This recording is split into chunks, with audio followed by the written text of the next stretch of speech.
I'm Miranda, 34, and last Saturday felt like walking into a fairy tale I'd never been invited to. The Bellevue Ballroom glittered under crystal chandeliers casting golden light over champagne towers and clusters of guests in black tie elegance. A string quartet played near the arched windows, their music floating like perfume across the marble floors. I stood at the entrance for a moment, taking it all in, the laughter, the clinking glasses, the way my sister Vanessa moved through the crowd, like she owned it all. This was her night, 10 years of marriage, to Nathan Calloway, the city's golden couple. And as I watched her throw her head back in effortless laughter, I thought she really does have everything. I couldn't have known then how quickly it would all come crashing down. I'm Miranda, 34, marketing professional, by day reluctant bridesmaid by night, and eternal supporting actress in my sister's never-ending production of The Perfect Life of Vanessa Calloway. Last Saturday, I stood at the entrance of the Bellevue Hotel's Grand Ballroom, taking in the spectacle before me.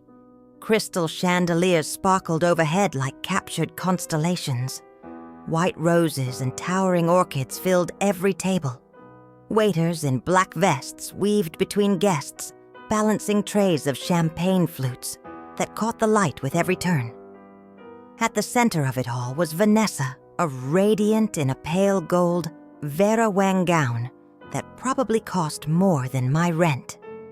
Her hair was swept up in an intricate chignon makeup, flawless smile, rehearsed to near perfection, as she air-kissed donors, old professors, distant cousins, anyone whose opinion mattered.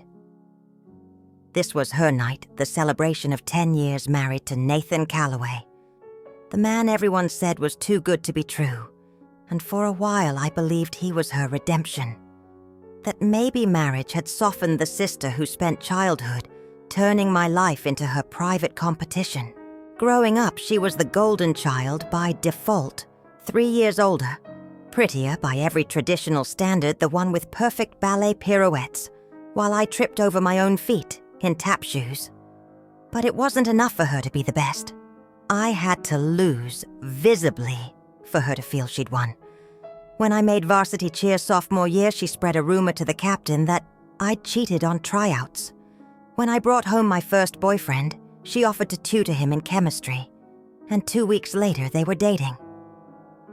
Each betrayal chipped away at something inside me, but I kept forgiving her, clinging to some naive hope that one day she'd grow up and see me as her equal. And for a while I thought she had.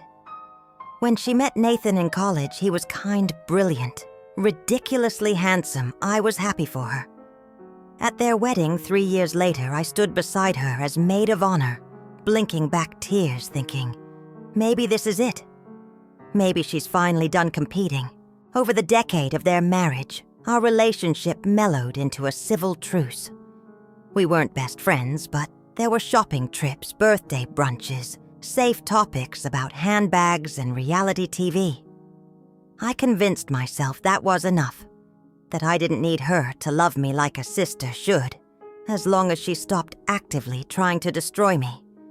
So when her embossed gold invitation arrived for this anniversary gala, I almost felt hopeful, especially after the month I'd had getting promoted to senior account manager at my firm, only to come home to an empty apartment, having ended a 2-year relationship with a man who couldn't commit to more than Friday night takeout. I told myself a glamorous party could be the distraction I needed. I arrived at 7 sharp in a simple black cocktail dress I'd rented online. As I checked my reflection in the mirrored elevator, I told myself I looked elegant, understated, confident. But stepping into that ballroom, my confidence shrank 2 sizes too small. Every woman seemed effortlessly statuesque, draped in couture and glittering jewelry. Every man wore tailored suits that whispered old money with each buttoned cuff. The string quartet played Vivaldi's Spring, cheerful and mocking all at once. "Miranda, you made it." Vanessa's voice sliced through the music. She approached with arms outstretched for an air kiss that never quite touched my skin. Up close, her perfume was expensive and heady, the kind that lingered long after she walked away. Her smile was wide, but her eyes flicked up and down my dress. "Love the look. Rent the runway?" she asked softly, her smile tightening. I forced a polite laugh. "Good to see you too, Vanessa. Everything looks beautiful." "Well, some of us have successful marriages to celebrate," she said, squeezing my arm just a little too hard. "Don't worry, Miranda. You'll find someone eventually. Maybe stop being so picky." Before I could respond, Nathan appeared at her side. He wore a classic black tux, but it was his expression that set him apart, open, kind as if he actually saw me, rather than scanning for flaws. "Miranda, you look fantastic," he said, enveloping me in a warm hug. His cologne smelled like cedar and something fresh, grounding me instantly. "How's the new promotion treating you?" "It's challenging but exciting," I replied, grateful for the subject change. "We need to catch up properly. Save me a dance later." He winked, and for a moment I saw the college boy Vanessa had once brought home, full of easy charm. Vanessa's smile faltered. "Darling, the Andersons just arrived. We should greet them." Her fingers curled around his arm with a force that didn't match her polite tone. As she dragged him away, she glanced back at me with narrowed eyes, and my stomach tightened with an old familiar dread. Throughout cocktail hour, I floated through polite conversations. Vanessa's college roommate Bethany complimented my bravery for attending alone. Our cousin Tyler, who never knew when to shut up, asked if I was still playing the field. I maintained a practiced smile, sipping my wine, slowly watching my sister from a distance. She worked the room flawlessly, laughing at jokes I knew she didn't find funny, brushing invisible lint from Nathan's lapel, adjusting her diamond bracelet so it caught the chandelier light just right. But every so often, Nathan's gaze drifted across the ballroom to where I stood. Our eyes would meet, and his expression, weary, resigned, said everything words could not. In those quiet moments between their polished public displays, something cracked open beneath the golden glow. I saw the way Vanessa's smile vanished the moment they turned away from guests, the way Nathan's shoulders slumped when she wasn't touching him. This was supposed to be their night, a celebration of love commitment, the life they'd built together.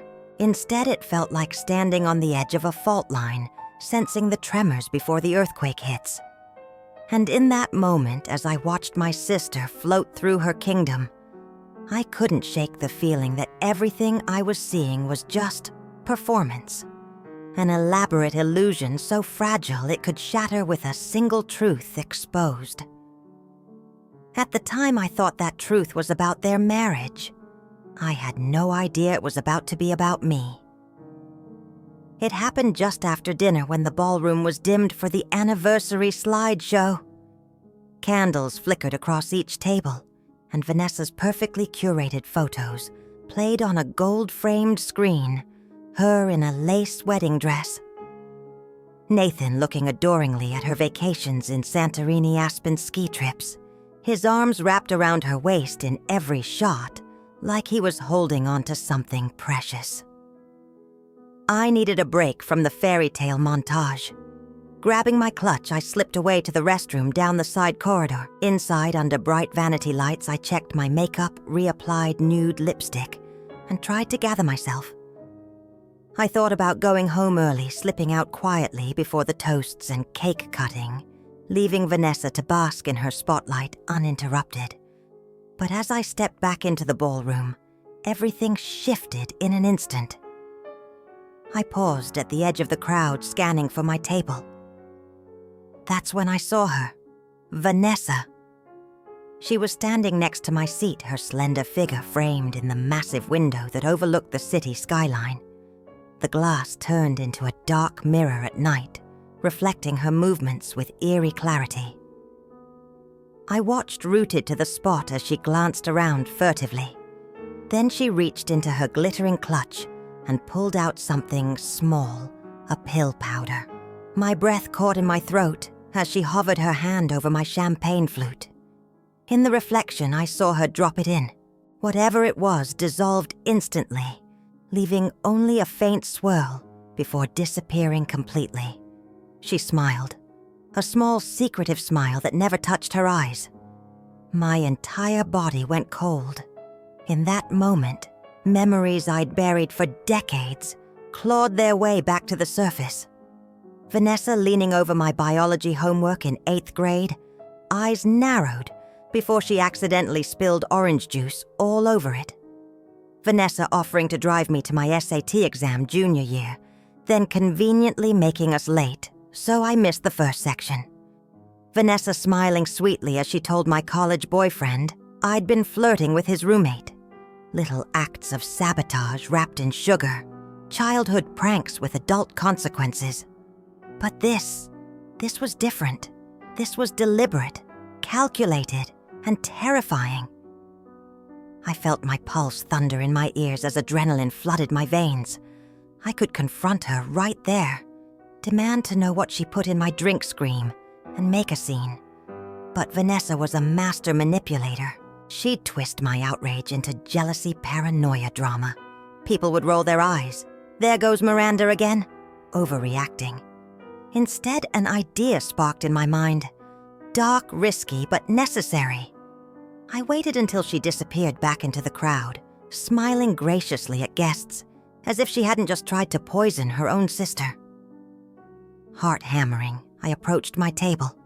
The champagne flute sat innocently beside a chocolate-covered strawberry with a napkin that read, "For my favorite sister. Love, V, favorite sister." I almost laughed out loud. I scanned the room quickly. Nathan was standing by the bar alone for once, swirling the amber liquid in his glass. Absent-mindedly, his gaze lost somewhere beyond the ballroom walls. Vanessa was across the room locked in conversation with her in-laws. This was my chance. I grabbed the champagne and walked straight to him. "Nathan!" I called softly. He turned surprised, a flicker of warmth lighting up his tired eyes. "Miranda." He smiled faintly, enjoying the show. "Actually," I said, lifting the flute between us, "I think we should have a private toast. To 10 more years." He chuckled humorlessly. "I'm not sure I'll survive another decade, but sure." I took a deep breath, forcing my voice to remain casual. "Champagne seems more appropriate than whiskey for a toast, don't you think? Would you mind swapping with me just for this?" He looked confused, but shrugged. "Why not?" Before he could change his mind, I placed my champagne flute into his hand and took his whiskey. The move was swift, my heart pounding so hard, I wondered if he could hear it. "To truth," I said quietly, lifting his glass to clink against the poisoned flute now in his grip.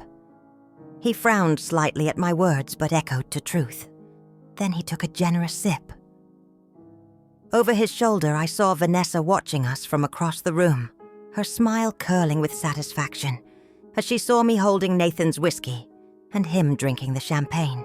She didn't realize what I had done. My skin prickled with dread. Whatever she put in that glass was now coursing through her husband's body. "Everything okay?" Nathan asked, noticing my rigid posture. "Perfect," I lied. "You might want to finish that before Vanessa comes over." He smirked and obediently drained the glass. "Happy now, ecstatic," I said, forcing a smile as a chill settled deep in my bones. I didn't know what she had intended for me, whether it was just something to embarrass me, make me sick, or worse. But as Nathan handed the empty glass to a passing waiter, I knew one thing for certain. Vanessa wasn't just my rival anymore.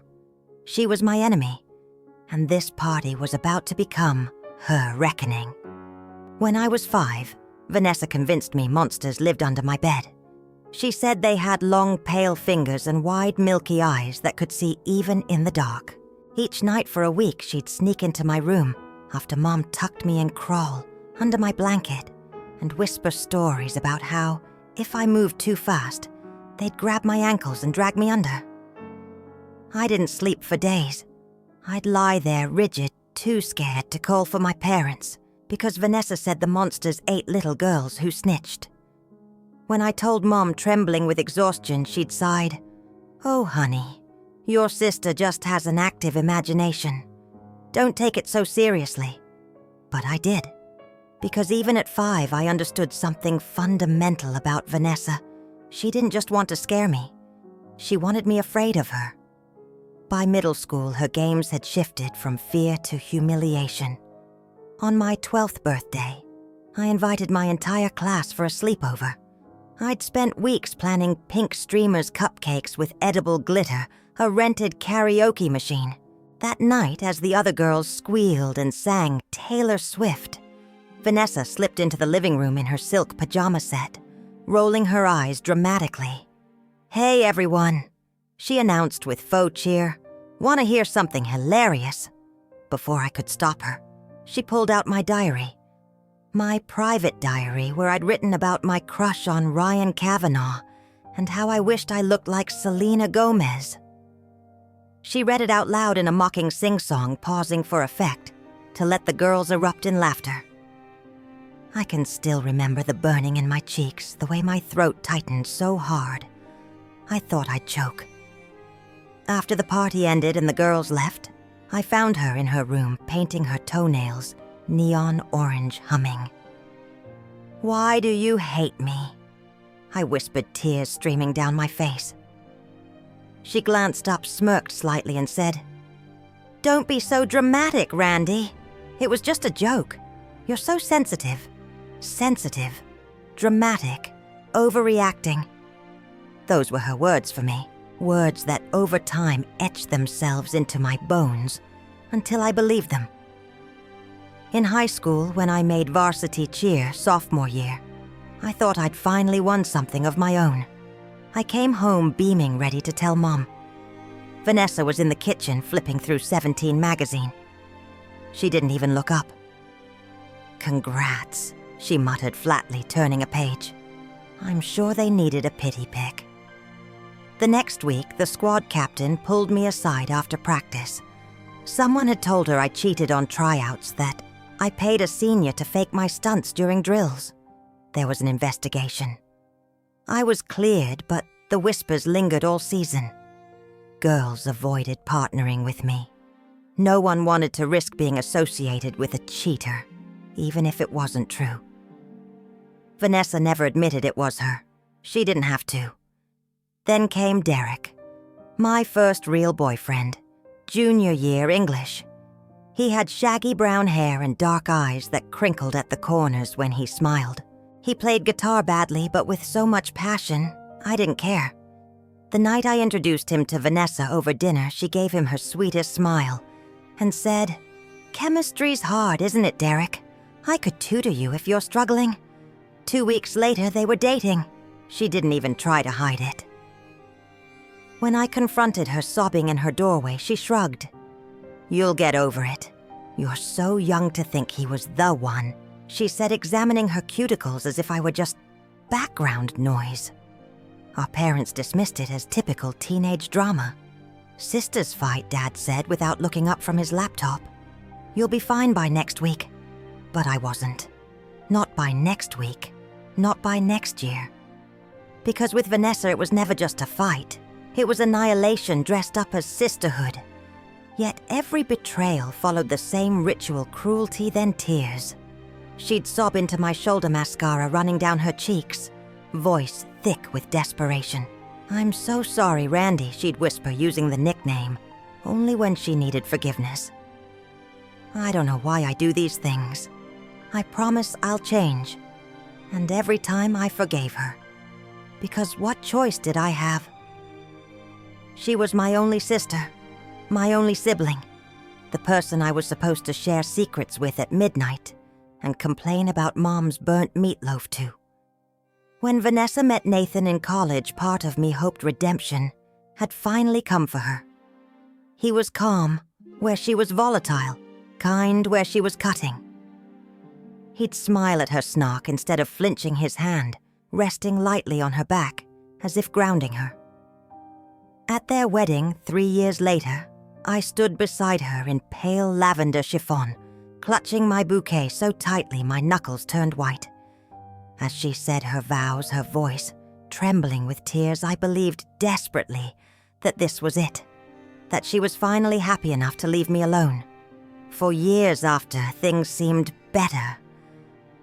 We weren't close, but the sabotage stopped. We had brunch on birthdays, texted about new Netflix shows. I convinced myself it was enough, that if she didn't love me at least, she didn't hate me anymore. But last Saturday, standing in that ballroom, I watched her drop something into my champagne glass with the same casual cruelty she once used to toss gum wrappers at my face in the car. And I realized with bone-deep certainty the monster under my bed never left. She just grew up, put on designer heels, married a handsome man, and learned to hide her claws under manicured nails. As I watched Nathan lift that glass to his lips, my stomach twisted with a nauseating revelation. If Vanessa was willing to drug her own sister, her only family, on her anniversary night, what else was she capable of? The answer settled in my chest like ice. Anything. Absolutely anything. And for the first time in my life, I didn't just feel afraid of my sister. I felt afraid for everyone who loved her. Because Vanessa didn't just break people, she destroyed them. And I had just put her secret weapon in the hands of the man she needed to believe in her the most. On Instagram, Vanessa and Nathan were perfect. Couples yoga at sunrise. Gourmet dinners she plated like a Michelin chef. Vacation photos with captions like, "My forever +1." Looking at them, you'd think they were soulmates, that cheesy brand of romance people build Pinterest boards around. But standing there that night, watching Nathan drain the champagne she'd poisoned for me, I realized the cracks had been there all along.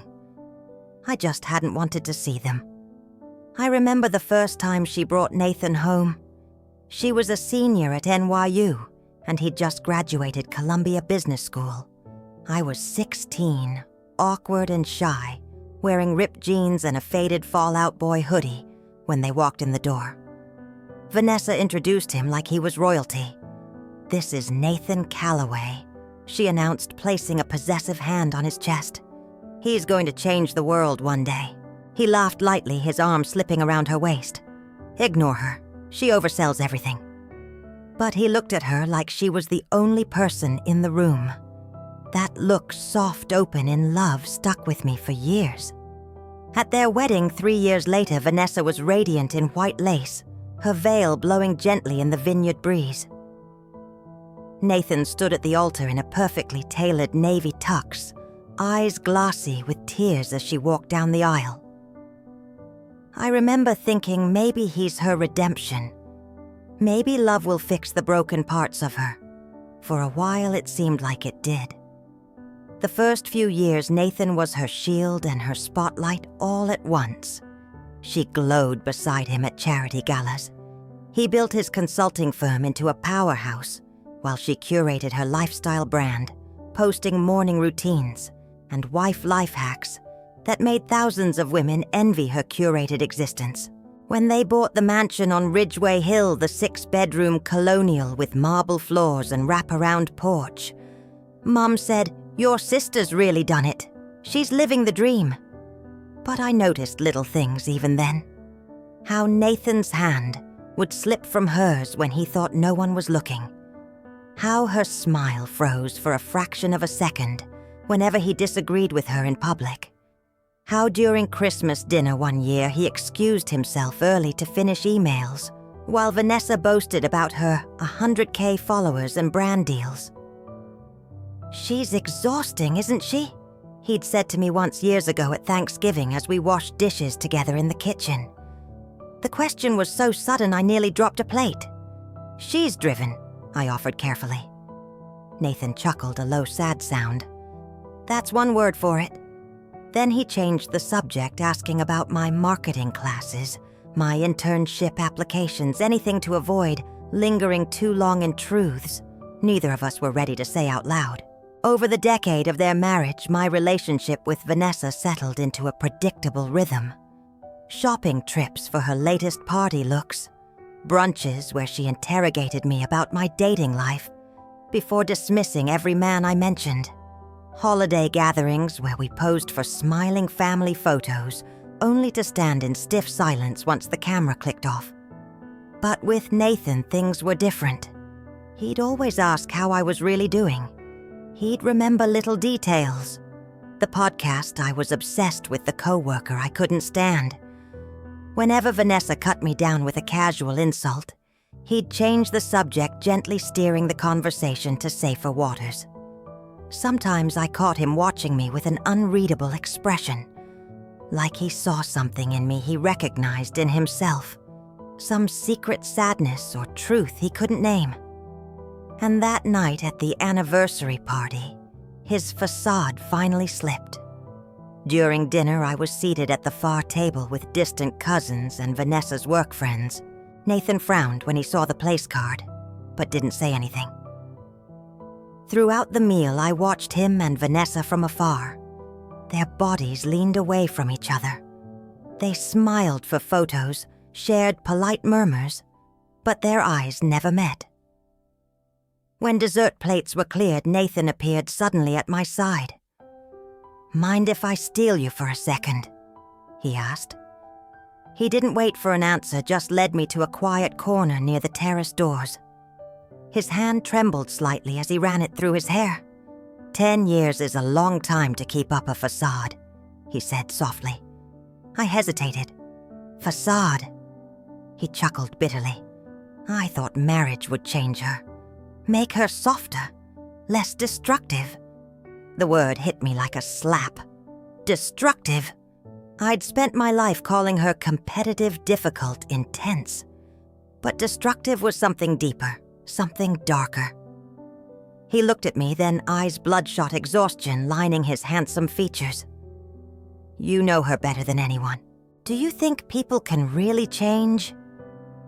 I opened my mouth to answer, but before I could, his gaze flicked over my shoulder. His entire posture stiffened. She's watching us, he whispered. I turned slightly. Vanessa stood across the room staring.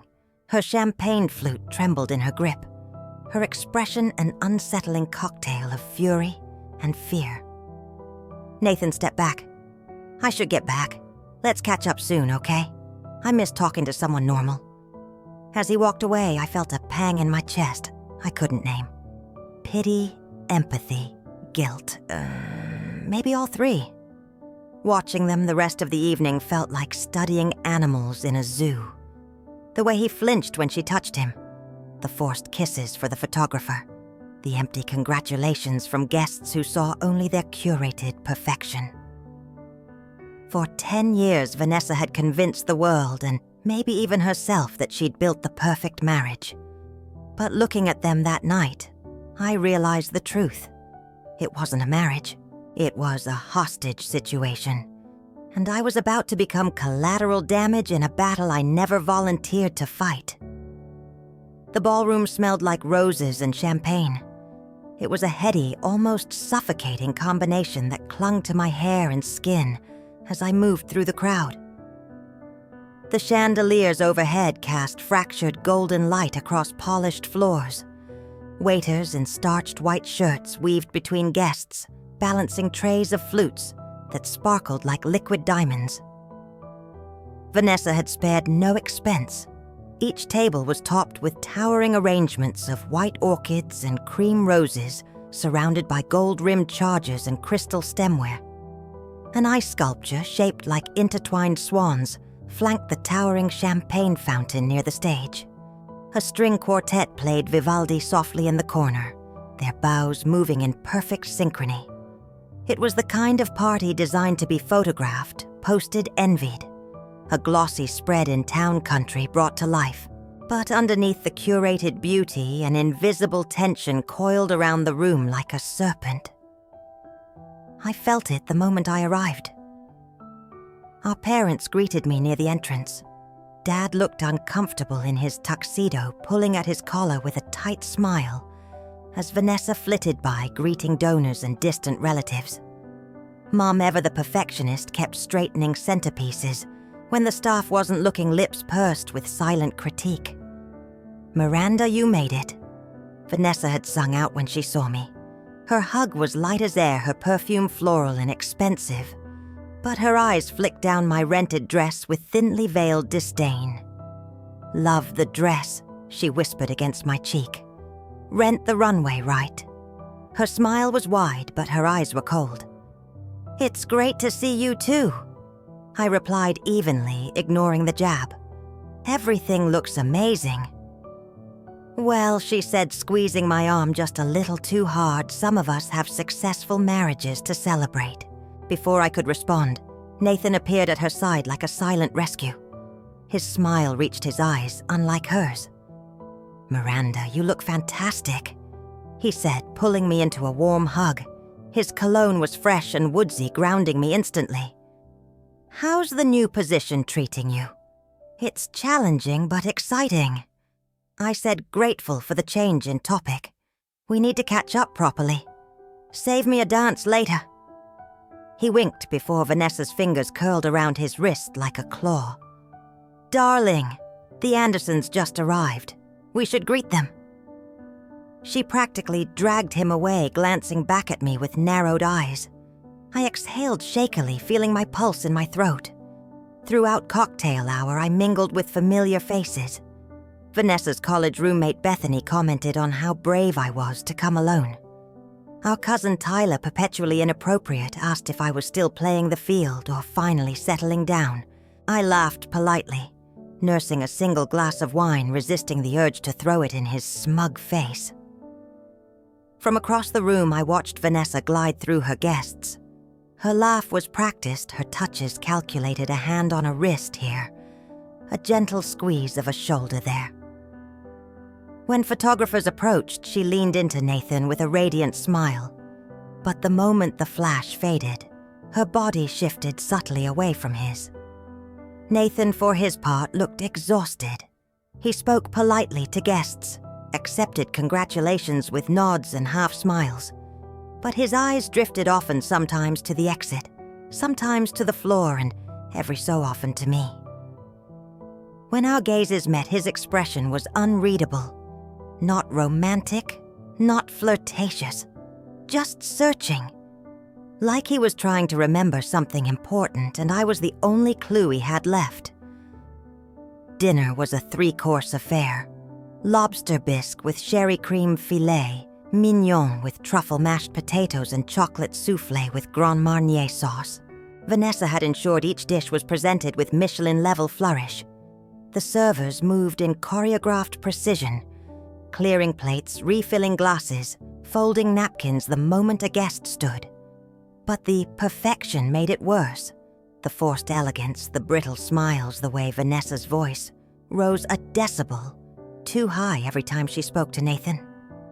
I watched them from my seat at a distant table, a table of acquaintances and work colleagues, rather than family. When Nathan saw the seating chart earlier, his frown had been fleeting, but unmistakable. Vanessa, on the other hand, seemed pleased. During dessert, I excused myself to the restroom, needing a break from the suffocating sweetness. The candle-lit room felt heavy with artifice. In the restroom mirror, I reapplied my lipstick and stared at my reflection. The woman staring back looked tired despite her makeup. Tired of pretending this was normal. Tired of pretending she was normal. When I returned, the slideshow had begun. Vanessa and Nathan's life played across the massive gold-framed screen, engagement photos on the Brooklyn Bridge honeymoon in Bora Bora, their rescue dog in a Christmas sweater, Nathan lifting her in a snowy driveway, both of them laughing. I wondered how many of those laughs were real. Then came the toast. Vanessa stood tapping her glass. The room fell silent instantly. She beamed at the crowd, at Nathan, at the cameras capturing her perfect life. Thank you all for being here to celebrate our 10 years together. She began her voice, syrup sweet. I know it sounds cliché, but I truly married my best friend. Nathan, you are my rock, my partner, my everything. Here's to 10 more years, and then forever. There were cheers, applause, clinking glasses. Nathan smiled politely, kissed her cheek, when prompted, then returned to staring into his champagne. His expression was blank, but his shoulders sagged as if holding up the entire illusion had finally become too heavy. I raised my glass with the rest of the room, forcing a smile, as Vanessa's eyes flicked to me, sharp and assessing. In that moment, under the chandeliers and champagne towers, I felt a chill seep into my bones, because the facade was cracking. I could see it in Nathan's hollow gaze, in Vanessa's desperate grip on his wrist, in the tightness around her perfect smile. This wasn't just a party. It was a performance, teetering on the edge of collapse. And I couldn't shake the feeling that when it fell, it would bury all of us with it. The music shifted to something softer after dessert, a romantic acoustic cover of Can't Help Falling in Love. Couples drifted onto the dance floor, the chandelier lights dimming to a warm golden glow. Vanessa moved from group to group like a queen, greeting her court, air-kissing cheeks, complimenting dresses, laughing at jokes that weren't funny. I stayed near my table sipping water, my stomach twisted from watching the two of them all night. From afar they looked perfect, her hand delicately placed on his chest, as they posed for photos, his polite smile, as he tucked her hair behind her ear. But when the camera moved on, his hand dropped, and her smile vanished before she turned away, scanning the room for her next audience. Then I felt him, before I saw him. Nathan's presence always carried warmth, a quiet steadiness. I glanced up to see him standing beside me, tie loosened, jacket unbuttoned. His posture was relaxed, but his eyes were tight with something unreadable. "Mind if I steal you for a minute?" he asked, his voice low enough that only I could hear. I hesitated, scanning the room for Vanessa. She was near the bar, laughing too loudly at something her friend said.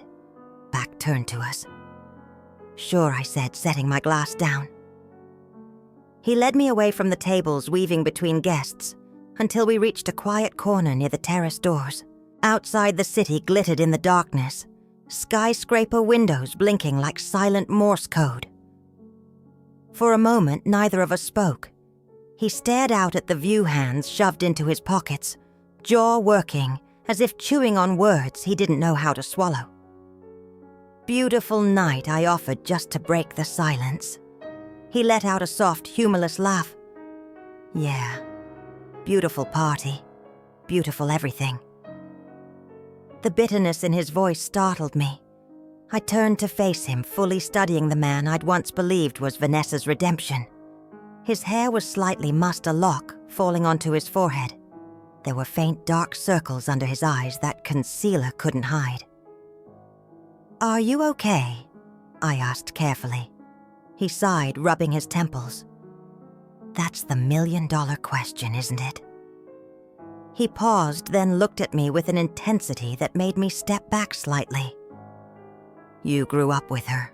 Tell me honestly, has she always been like this?" Like what I asked softly, though, I knew exactly what he meant. Performative, calculated, cold. His voice broke on the last word. He swallowed hard, looking away. I thought marriage would change her. That loving her enough would make her softer. Make her, I don't know, real. A strange ache bloomed in my chest. For so long, Vanessa's cruelty had been mine alone to carry. Seeing Nathan shoulder the same grief felt like standing in front of a mirror, finally seeing my reflection in someone else's pain. "She's always been Vanessa," I said carefully. "But she wasn't always this." His shoulders slumped as if my answer confirmed his worst fears. I tried everything. Therapy, date nights, surprise vacations. It always felt like nothing was ever enough. Like she was holding this measuring stick I couldn't see, and I was always falling short. He turned back to the city, his reflection fractured in the glass. Do you know she threatened to leave me once because I forgot her lunch order 5 years ago? She said if I couldn't remember something so simple, I didn't care about her at all. That sounds like her, I whispered, stomach twisting. He let out a broken laugh. Yeah. I used to think it was just her fiery personality. The thing that made her unstoppable in business. The thing that drew me to her in the first place. But lately, it feels like I'm drowning, and she's holding my head under the water with a smile on her face. My throat tightened. Nathan. He shook his head, blinking rapidly. Sorry. I shouldn't be dumping this on you, especially tonight. She'd kill me if she knew I was talking to you about any of this. Why me, I asked, genuinely curious. Why tonight his eyes met mine, and there was something raw in his gaze that made me want to look away. Because you're the only person who understands. You grew up with her. You know what she's capable of. And because I think she's starting to unravel. Before I could respond, a shadow fell over us. Vanessa's reflection appeared in the terrace glass before I turned to see her standing there, champagne flute in hand, smile stretched thin. What an intense conversation, she said lightly, but her voice had an edge like broken glass. Sharing old family stories, Nathan. He straightened, immediately slipping back into performance mode. Just catching up, he said, draining the last of his scotch. Your sister's company is refreshing. Her smile tightened further. Well, the Martins are asking for you. Something about that golf membership. She slid her hand into his, her grip possessive, and tugged him away. As he walked past me, his fingers brushed mine briefly. A silent plea. A goodbye. I didn't know which. When they were gone, I let out a shaky breath, my pulse hammering in my throat. Nathan's words echoed in my mind. I think she's starting to unravel. Looking across the ballroom at Vanessa laughing with her friends, her eyes flicking occasionally in my direction, like a predator keeping tabs on potential prey, I realized something I'd spent my life trying not to admit. My sister wasn't just cruel. She was dangerous. And tonight, for the first time, I wasn't sure who her target really was. The rest of the evening blurred around me. Glittering laughter, the clinking of champagne flutes, couples swaying on the dance floor to Ed Sheeran's Perfect. But my focus narrowed to a single point, Vanessa. I watched her float through the crowd in her shimmering gold gown, hair twisted into an intricate chignon that exposed the delicate slope of her neck. She looked ethereal, almost angelic, stopping to compliment a guest's dress or lean in conspiratorially to share a secret joke. No one watching her that night would have guessed what lay underneath the flawless exterior. She didn't come near me again, not after catching me alone with Nathan. Instead, she orbited me like a shark circling a bleeding swimmer, always just out of reach, but never far enough to let me forget she was there. I tried to act normal, chatting with Bethany, nodding politely as Tyler told some crude joke about his co-worker's bachelorette party, smiling when an elderly uncle asked if I was still holding out for Mr. Perfect. But my eyes kept drifting back to Vanessa, scanning for Nathan, wondering if he was okay, wondering if he was already regretting confiding in me. At one point, I slipped away to the restroom again, needing a moment to breathe. The golden glow of the ballroom gave way to cold marble and fluorescent lighting. I locked myself in a stall, sat on the closed toilet lid, and pressed my trembling hands to my knees. What am I doing here, I thought. Why did I come? I knew why. Because part of me still craved her approval, even now, after everything. Because some small child inside me still believed, if I showed up enough times, smiled enough times, she might one day look at me and see a sister instead of an opponent. I took a shaky breath, splashed cold water on my face, and reapplied my lipstick before stepping back into the ballroom. And that's when it happened. My table was empty when I returned, everyone else mingling or dancing. A fresh flute of champagne sat at my place, setting bubbling gently beside a chocolate-covered strawberry on a napkin with my name elegantly written in calligraphy. A small card read, "For my favorite sister, Love V." A strange shiver ran down my spine. I looked around, scanning the crowd. Then I saw her. She stood a few feet away, half hidden behind a marble pillar near the windows. She didn't realize I could see her reflected in the glass. In the mirrored surface, I watched her watch me. Her eyes were fixed on the champagne flute, her expression intent, almost hungry. Slowly, as if reenacting a nightmare, I saw her reach into her glittering clutch. Her hand emerged with something small and pale, a pill.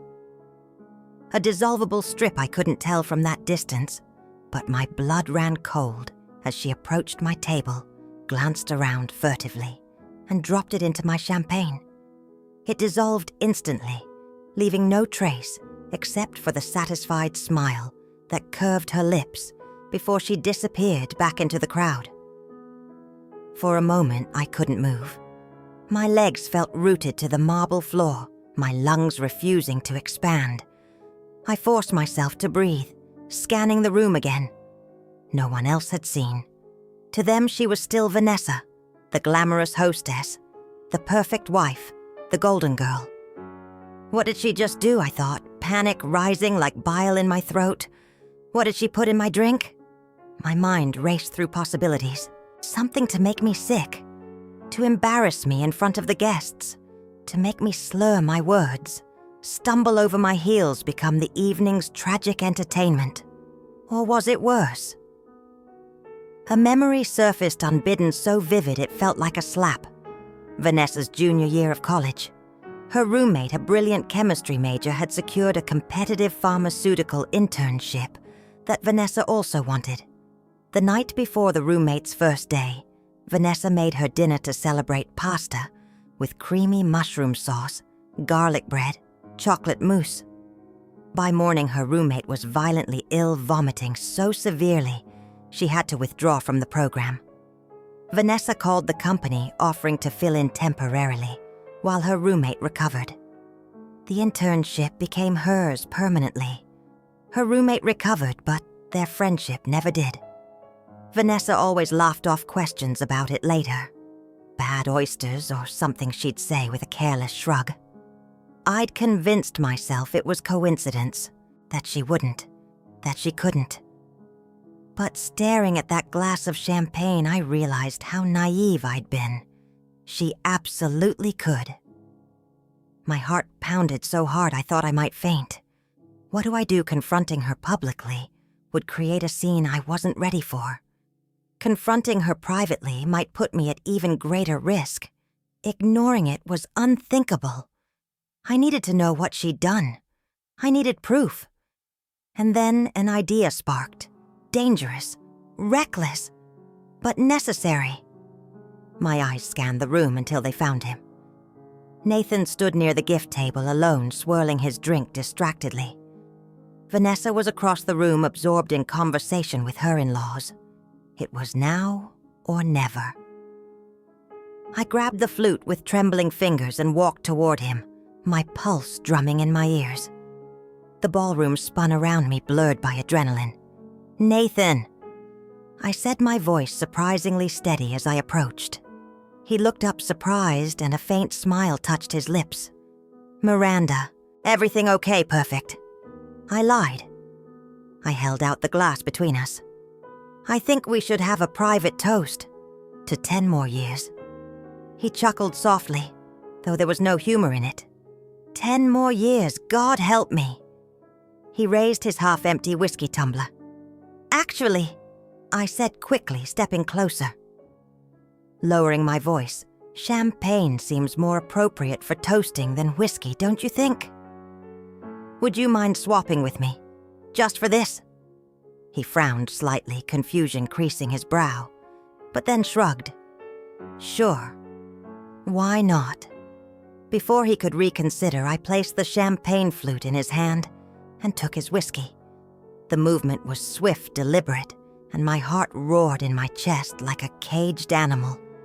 "To truth," I said softly, raising his glass. His eyes met mine, sharp and searching. Then he clinked his glass against mine and echoed, "To truth." And he drank. I pretended to sip his whiskey, barely wetting my lips. Over his shoulder, I saw Vanessa watching us. Her eyes glittered as she saw me holding Nathan's whiskey and him drinking the champagne. A satisfied smile curved her lips. She didn't realize what I had done. As Nathan lowered the glass, he gave me a curious look. "Everything okay, Miranda?" I swallowed the lump in my throat and forced a smile. "Perfect," I said again, the word tasting like poison. Inside, I was shaking so hard I thought my knees might give out, because whatever happened next, I had crossed a line I couldn't uncross. And I knew, with bone-deep certainty, nothing about this night would ever be the same again. At first, nothing happened. Nathan smiled, set the empty flute on a passing waiter's tray, and said something about needing to check on the dessert table. For a moment, relief flooded through me so strongly I felt lightheaded. Maybe it was harmless. Maybe it was just another one of Vanessa's psychological games, a placebo meant to terrify me into thinking I'd been drugged. But as I watched him weave back through the crowd, something in his gait faltered. Barely noticeable at first. A slight sway, a delayed step like his feet, were responding a beat too late to his brain's instructions. My stomach dropped. I followed him discreetly as he rejoined Vanessa near the dance floor. She greeted him with her signature smile, all teeth and no warmth, and slipped her arm around his waist. For a moment, her expression faltered. Her brows drew together as she looked up at him, as if noticing the change too. "Nathan," I heard her say, her voice low but tight. "Are you okay?" He blinked down at her, slow and unfocused, as though registering her face took significant effort. "Fine," he slurred softly. "Just hot. Little dizzy." "Maybe you should sit down," she said, her voice sharpening as she scanned the room, her fingers digging into his arm. She glanced around, searching for me, but I ducked behind a floral arrangement before her eyes found mine. The band started playing an upbeat pop song, remixed with strings, and guests began filling the dance floor. Nathan tried to step away from Vanessa, moving toward the crowd with a clumsy enthusiasm that was so unlike him, it made my chest tighten painfully. "Where are you going?" she hissed, grabbing his wrist. "Dancing," he mumbled with a crooked grin, freeing himself from her grip and stumbling forward. He moved among the guests with jerky, exaggerated motions. At first, people laughed, assuming he was just tipsy and letting loose. But as his movements became more uncoordinated, a wild swing of his arm nearly knocking a woman's champagne from her hand, the smiles began to fade. Vanessa pushed through the dancers, grabbing his shoulder. "Nathan, stop. You're embarrassing yourself." He twisted away from her, laughing loudly, though it ended abruptly as he swayed dangerously. His face had gone pale, beads of sweat forming along his hairline. "Darling," Vanessa said through clenched teeth, her smile frozen for onlookers. "You need to sit down. Now." But Nathan ignored her. He staggered to the center of the dance floor and raised his hands like a victorious boxer. 10 years! He shouted hoarsely, his words slurred. 10 years of his eyes glazed over as he trailed off, mouth opening and closing soundlessly. Whispers rippled through the room. Someone giggled nervously. Another guest pulled out their phone to record. I felt sick. Suddenly, Nathan's knees buckled. He lurched forward, catching himself against the dessert table, sending an entire tray of creme brulee crashing to the floor. Glass-shattered cream splattered across his pant leg. Gasps erupted from the crowd. Vanessa rushed to his side, her manicured fingers gripping his forearm so tightly, her knuckles turned white. "Nathan!" she hissed. "Pull yourself together." He blinked at her eyes, unfocused lips trembling. "Can't feel my hands," he mumbled. "Someone call 911, a voice said behind me. My heart seized at the words. This wasn't just a sedative to make me loopy or embarrass me. Whatever she'd slipped into that champagne was stronger, more dangerous. A waiter helped Nathan into a chair as Vanessa hovered over him, her face twisted with panic and fury.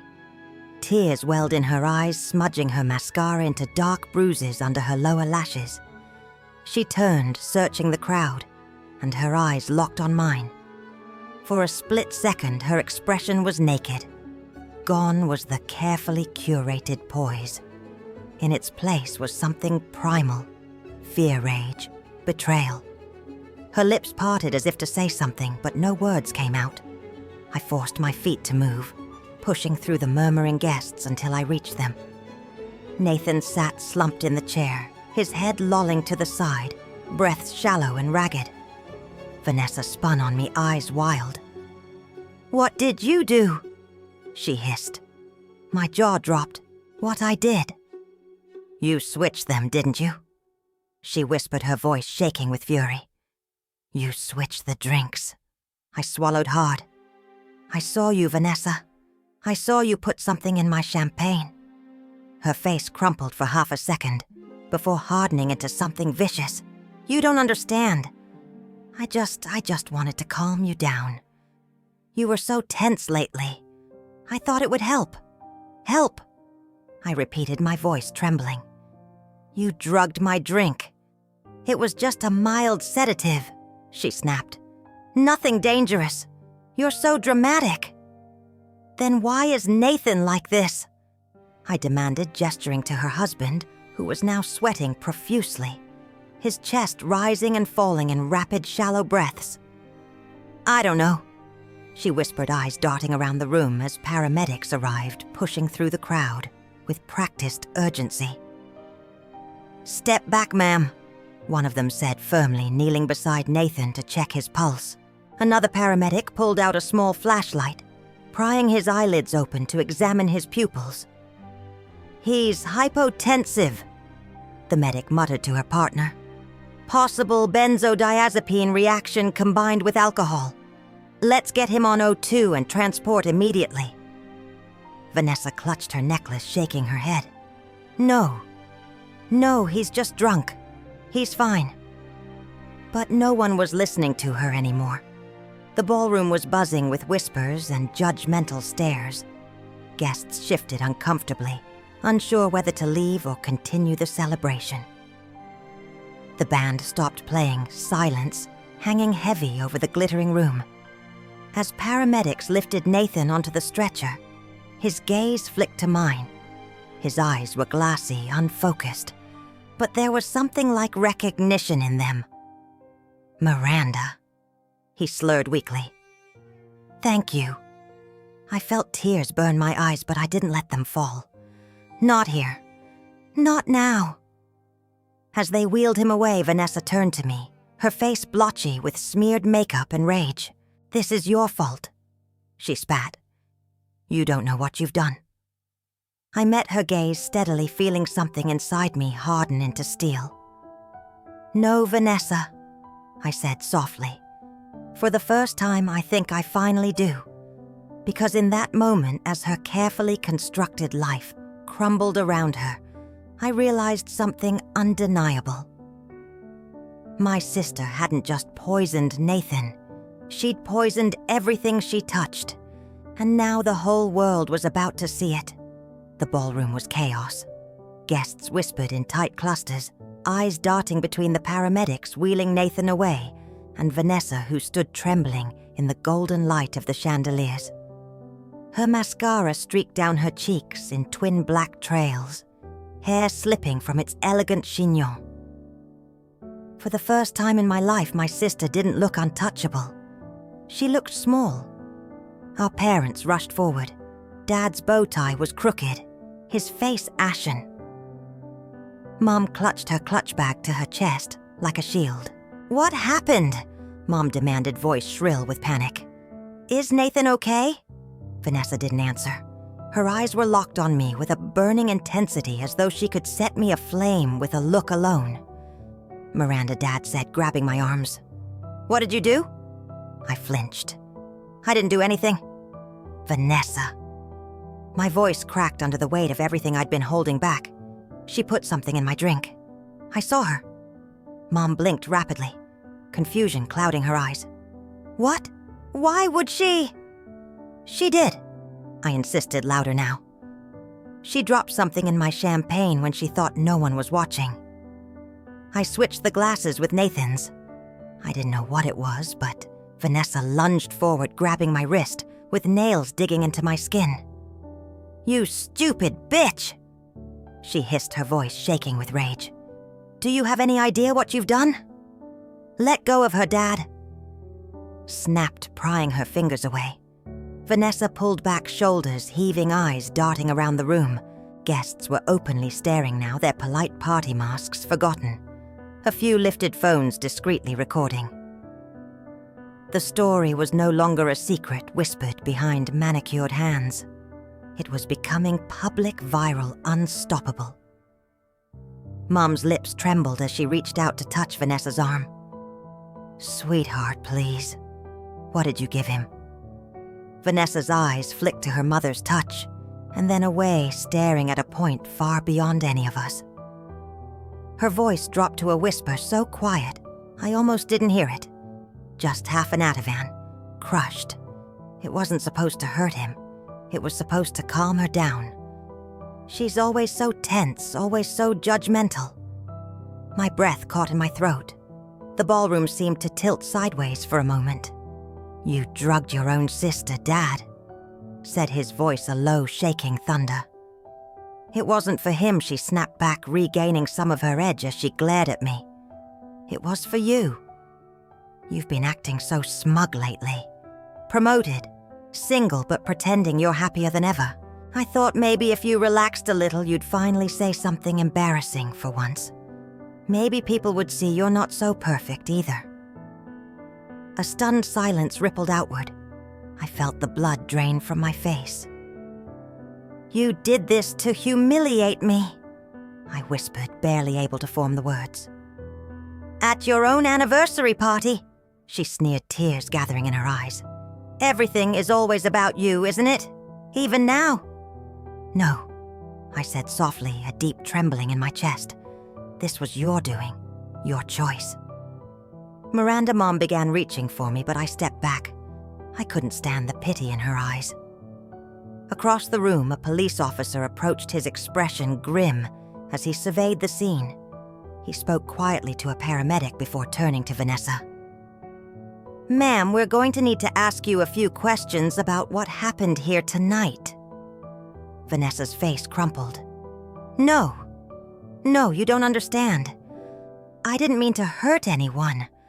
I just wanted her to stop acting so perfect. The officer didn't flinch.